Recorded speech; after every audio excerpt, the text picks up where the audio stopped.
Now, I want to address something that was an issue that got brought up a couple. I guess it was at the end of last week.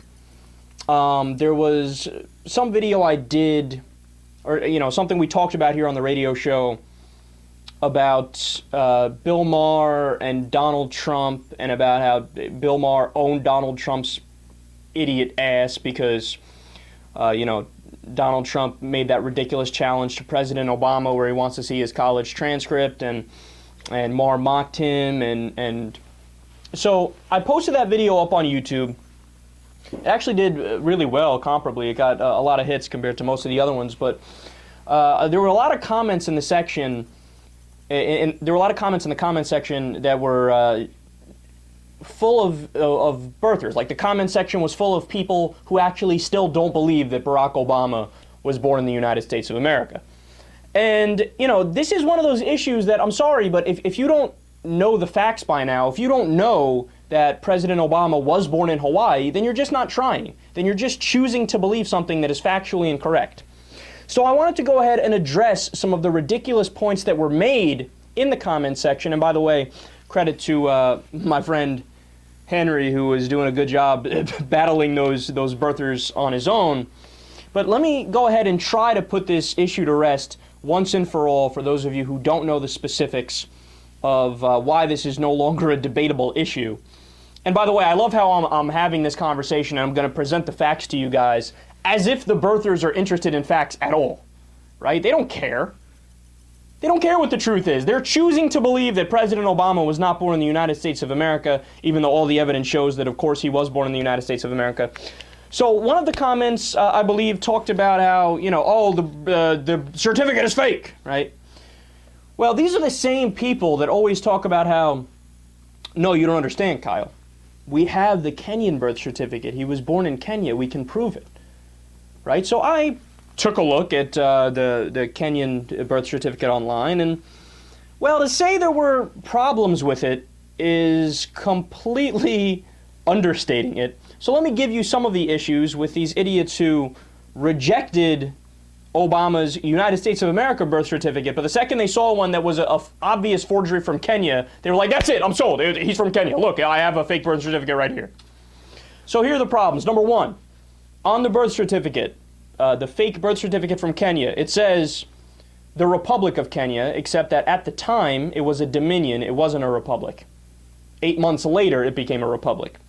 Number two, it says Mombasa, except at the time, Mombasa wasn't in Kenya. It was in Zanzibar. See, dude, this is like the simplest first fact checks that anybody would do if they're looking at the birth certificate. And the same people that are scrutinized the U.S. birth certificate so much don't do any research when it comes to the supposed Kenyan birth certificate. I love the hypocrisy. It's so comical. It also says the Central Nyanza Province on the certificate, but at the time it was a district. They didn't call it a province until the 1970s. There's no doctor signature on the certificate. They have an official on the certificate that's named E.F. Lavender, which, if that sounds vaguely familiar to some of you guys, that's because that's a laundry detergent. The document has the number 47O44. Obama is 47 years old. O is for Obama, and Obama is the 44th president. I mean, come on. If you're gonna try to forge a Kenyan birth certificate, at least try to make it look semi-legitimate to give people who are gonna fact check it like me some pause, right? But they don't even bother. They just get a random sheet of fucking paper and go to work. They dated it August 5th, 1964, which is a Saturday, and the government offices in Kenya aren't open on a Saturday. I mean, the problems go on and on. They spelled the name of the hospital wrong. Dude, you guys are just utter clowns. You guys are utter clowns. Now, if you want to know the actual evidence and why we do know that, of course, Barack Obama was born in the United States of America, was born in Hawaii. Look, first of all, he released his short-form birth certificate. That wasn't enough for these guys. Then he released his long-form birth certificate. Of course, that wasn't enough for these guys. Then factcheck.org, which is a nonpartisan political fact-checking organization, said, all right, well, let's go ahead and look into this and see if this long-form birth certificate is legitimate. Of course, they found it was legitimate. And then on top of all of that, as if that wasn't enough for any reasonable person, there were 2 Hawaiian newspapers that had announcements of Obama's birth from the day he was born.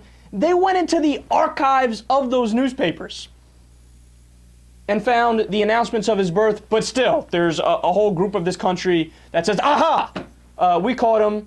Donald Trump nailed it. Barack Obama is not a citizen of the United States of America. Look, at this point, there's no ands, ifs, or buts about it. It's just racism. It's just pure racism.